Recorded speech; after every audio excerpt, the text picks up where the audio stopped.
Pelaku curanmor di Sumsel makin merajalela. Pecah yang terjadi di kawasan Talang Kramat, Banyuasin, awan hari bayan nekat ngempat motor yang terparkir di halaman rumah. Aksi pelaku terekam kamera CCTV di sekitar rumah korban. Dua wong beboncengan yang gawak motor make jaket ojol terselit ngelintasi lorong pemukiman. Dalam dari itu, wong dua ini lewat lagi make dua motor.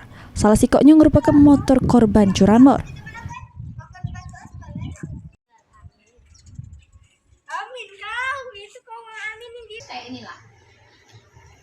Aksi nekat pelaku curanmor ini menyasar korbannya di perumahan Gria Kramat Indah 1, Talang Kramat, Banyuasin. Tidak kate rasa takut, dua pelaku beraksi pada awan hari. Agar kita? Anak aku tuh ada galau di dalam rumah, anak aku tuh ada galau. Aku tuh lagi juga di dalam rumah. Lagi posisi juga. Anak tidur?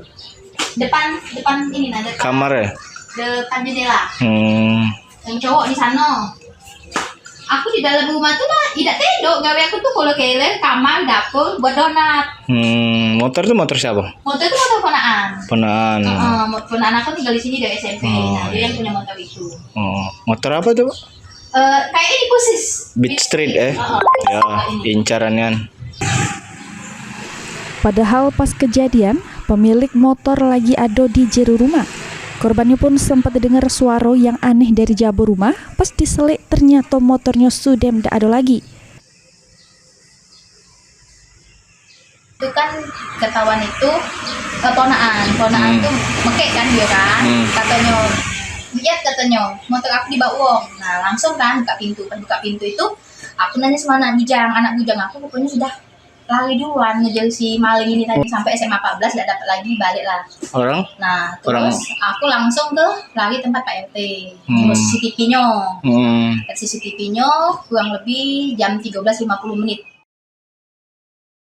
Para pelaku sempat dibebas, namun usahanya sia-sia karena pelaku ngilang dak terselit lagi. Korban sudah membuat laporan polisi dengan harapan polisi cepat menangkap kedua pelaku serta motornya bisa balik lagi.